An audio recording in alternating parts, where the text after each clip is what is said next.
Bonjour à tous, j'espère que vous allez bien. Aujourd'hui, je vous fais une petite vidéo pour vous parler de 7 choses qui, à mon avis, sont à ne surtout pas faire en 2023 sur Google Ads.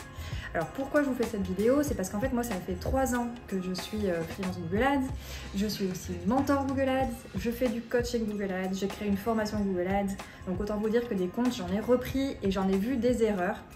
Donc ça me paraissait pertinent de vous donner mon retour d'expérience sur ces choses que je vois souvent passer sur les comptes. En fait c'est des petites choses qui sont à améliorer et à ne surtout pas faire pour améliorer vos résultats sur Google Ads.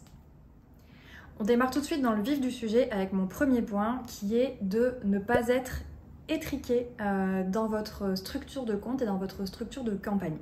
Ce que j'entends par être étriqué, c'est avoir un tout petit budget, avoir des tout petits mots-clés en mots-clés exacts, donc entre crochets, être tout le temps en CPC manuel pour avoir un contrôle absolu sur tout. Voilà, ça c'est ce que j'appelle être étriqué sur Google Ads. Et en fait ça ne marche plus en 2023. Maintenant, il faut laisser de la place à l'algorithme, il faut laisser de la place à la data. Et c'est pas en ayant un contrôle absolu sur tout qu'en fait vous allez y arriver. La deuxième chose qu'il ne faut plus faire aussi selon moi, c'est démultiplier les ad groups à tout va. Voilà, c'était une tendance à une époque, tous les formateurs disaient de faire ce qu'on appelait des SKAG, donc Single Keyword Ad Group, c'est-à-dire de créer un ad group pour un mot-clé quasiment. J'ai aussi vu des gens qui faisaient des ad groups pour tester les correspondances de mots-clés. Donc un ad group pour l'expression exacte, un ad group avec les mêmes mots-clés mais en mots-clés exacts. Qu'est-ce que j'ai vu aussi? J'ai vu des gens faire un ad group avec les mêmes mots-clés mais pour des fiches produits différentes. Donc c'est-à-dire qu'ils avaient plein d'ad group, les mêmes mots-clés dans chaque ad group et à chaque fois une page de destination différente. Voilà, tout ça, il ne faut pas faire. Simplifiez-vous la vie s'il vous plaît.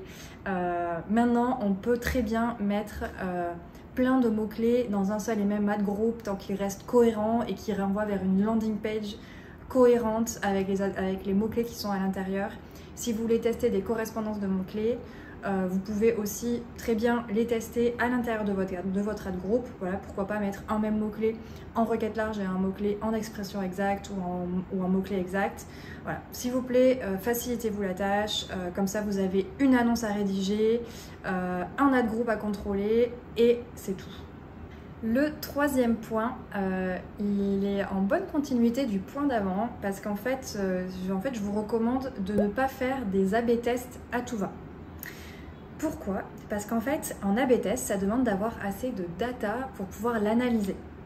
Or, si vous regardez ces vidéos, vous n'êtes certainement pas en train de gérer des comptes qui dépensent des milliards d'euros sur Google Ads. Donc, si votre campagne, elle est entre 20 et 30 euros par jour, ou voire moins, en fait ça va être compliqué de faire un A/B test parce que quand vous faites un A/B test, vous divisez ce budget par 2, donc c'est-à-dire que votre campagne 1 elle va avoir 10 euros et la campagne 2 va avoir 10 euros. Or, si vous aviez des résultats avant avec un budget de 20 euros et que vous diminuez ça par 2, en fait vous n'avez plus du tout assez de budget, de matière pour chacune des campagnes pour qu'elles performent. Donc vous allez diminuer drastiquement vos résultats, vous n'avez pas assez de budget pour atteindre vos objectifs, vous n'avez pas assez de budget pour être diffusé, donc vous n'avez pas assez de budget pour avoir de la data rapidement et donc pour prendre des décisions rapidement. Donc en fait vous allez juste dépenser de l'argent pour avoir des résultats moins bons et donc avoir ne pas avoir d'insight intéressant par rapport à l'A/B test. Donc si jamais vous voulez tester une correspondance de mots-clés ou une stratégie d'enchère, franchement, moi ma reco c'est d'y aller franco. Voilà, surtout si vous ne gérez pas des budgets énormes, que la vie de votre boîte ne dépend pas de Google Ads, en fait, testez la requête large, testez maximiser les conversions pendant une semaine ou pendant 3 jours et puis voyez ce que ça donne, voyez si ça améliore les résultats ou pas. Dans mon quatrième point, on va aussi parler de l'optimisation des campagnes et en fait, je vous recommande de ne pas exclure trop de termes de recherche. Donc alors je sais que je vous ai fait une vidéo sur comment exclure les termes de recherche, etc. C'est quelque chose qui est important pour bien guider l'algorithme, mais attention à ne pas suroptimiser et à ne pas trop brider votre algorithme. Voilà, c'est un peu en cohérence avec le premier point que je vous disais dans cette vidéo, c'est-à-dire qu'on ne va pas essayer de trop brider l'algorithme et donc si en fait au bout d'un moment vous lui laissez zéro marge de manœuvre, et ben il va pas savoir aller chercher les clients qui vont convertir pour vous. Parce que si ça se trouve, un client qui va chercher un mot-clé avec une intention particulière auquel vous n'auriez jamais pensé ou que vous auriez identifié peut-être comme étant hors cible, alors qu'en fait, il va convertir. Et ça, l'algo Google Ads peut vous aider à aller trouver cette personne qui va convertir. Donc ne l'empêchez pas d'aller trouver ces internautes en excluant trop de termes de recherche. Le 5e point sur lequel je vais vous mettre un petit warning, c'est attention de ne jamais tester la requête large. Si je reformule, en fait, je vous recommande de tester à un moment donné la requête large dans vos campagnes. Surtout si vous avez atteint un point où en fait vous avez des conversions, vous êtes en maximiser les conversions ou en CPA cible. Ce serait dommage en fait d'aller vous priver de la puissance de l'algo en requête large de Google Ads parce qu'il peut drastiquement en fait vous faire baisser les coûts par clic et les coûts d'acquisition. Donc vraiment sur certains mots-clés, surtout si c'est des mots-clés ce qu'on appelle de longue traîne, en fait ça peut être intéressant. Donc ajoutez progressivement des petits mots-clés en requête large pour voir ce que ça donne et vous aurez peut-être des bonnes surprises.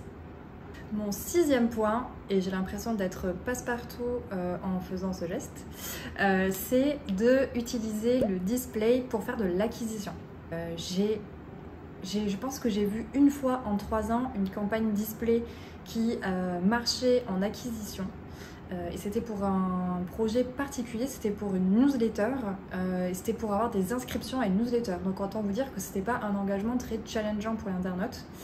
Donc voilà, le display pour moi c'est intéressant pour renforcer votre image de marque, pour renforcer votre notoriété, pour faire du remarketing, mais pas pour faire de l'acquisition pure. Et enfin, mon 7e et dernier point, c'est de ne pas écouter tout ce que vous disent les conseillers Google Ads. Voilà, parce que si vous avez un compte Google Ads qui tourne depuis longtemps, vous avez certainement été contacté par un de leurs conseillers. Pour faire une visio, pour qu'ils vous donnent des conseils. Donc c'est très bien, moi je vous recommande de prendre ces appels, voilà, il n'y a pas de souci, ils peuvent dire des choses intéressantes, avoir un point de vue différent sur vos campagnes. Franchement, prenez l'appel.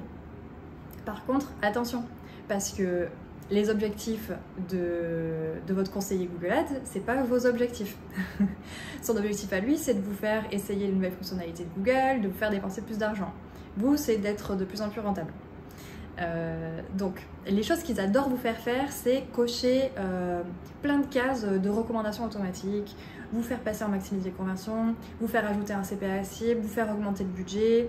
Voilà. Sachez que ça peut être vrai, mais c'est pas tout le temps les bonnes recommandations au bon moment pour vous. Donc faites attention à ce qu'on vous dit, s'il vous plaît, ne prenez pas tout ce qu'ils disent pour parole d'évangile. Donc ma petite conclusion pour cette vidéo, c'est qu'en 2023, en fait, il faut être assez relax, si je peux dire, sur Google Ads. Lâcher la bride à l'algorithme, tester les choses, voilà, ne pas hésiter à y aller et à générer de la data et faire confiance. Et si jamais vous voulez vous former un petit peu plus en profondeur sur Google Ads, je vous invite à découvrir la formation que j'ai créée cette année pour Live Mentor, qui est un organisme de formation en ligne. Vous avez le lien dans la description de cette vidéo. Voilà, donc c'est moi qui ai écrit le contenu et aussi filmé les vidéos. Donc voilà, on va beaucoup plus en profondeur sur l'optimisation des campagnes. Il ne me reste plus qu'à vous inviter à vous abonner et je vous dis à bientôt sur la chaîne.